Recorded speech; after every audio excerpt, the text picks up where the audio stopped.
In this guide, I'm going to show you how to reset Facebook feed.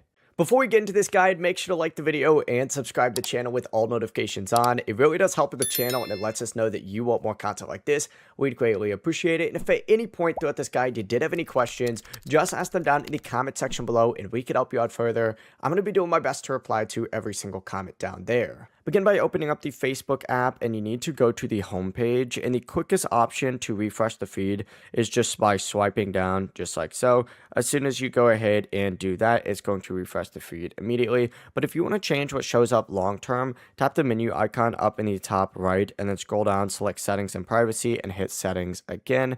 From here, you need to find content preferences. So scroll down until you see content preferences actually pop up on here. And you can, of course, just go ahead and search for it as well.